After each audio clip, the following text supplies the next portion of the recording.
Boy Genius, the record. A lot of hype for this one. A lot of people have been giving it their best album of the year or one of their top albums of the year. And I was interested to see what the hype was about. And of course, it's a Grammy-nominated record, so I had to get round to it.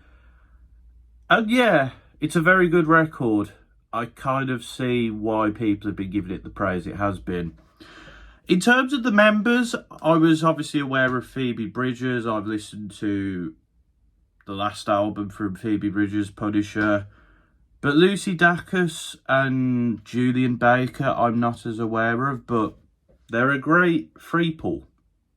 Throuple? I think it's throuple.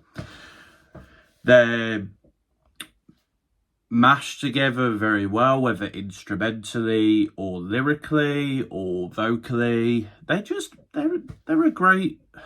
I was about to say they're a great threesome.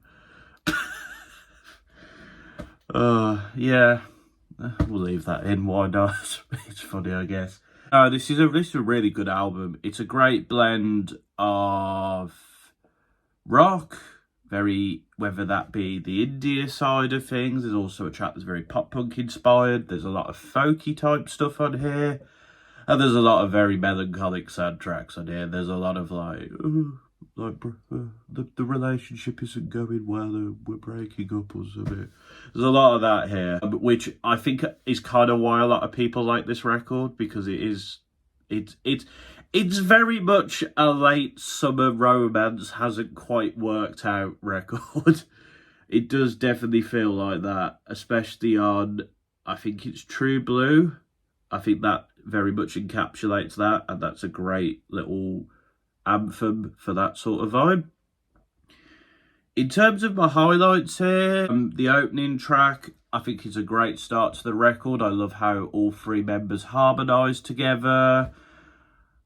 As I've said, True Blue. Satanist is a great little pop punk inspired track. I love the sort of the grittiness of it, the passion, the atmosphere of the track, and like them talking about anarchy and taking down the patriarchy. Unintentional rhyme there by me, but really enjoy that. I think last track on the record, I think is a very good closer to the record. It's very melancholic and it gets you in the feels sort of vibes. That track, by the way, is called Letter to an Old Poet.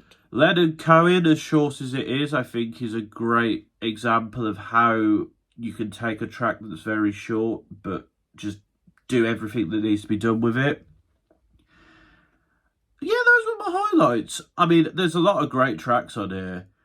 I suppose I've got to talk about Not Strong Enough as well. I do enjoy it. I think it's a decent track, although I would say it's not my favourite track on the record. I think it's a little bit overhyped, personally. But it's a decent track.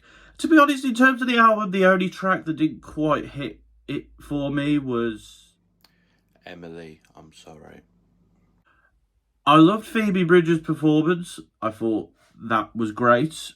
The instrumental itself was fine, I guess. I don't know, it just that track felt like it was missing something. But for the most part, this is a really good record. I understand why it's nominated for Best Album at the Grammys. I'd definitely say it's up there as one of my favourites now. I think it's really good. I think it blends the genre as well.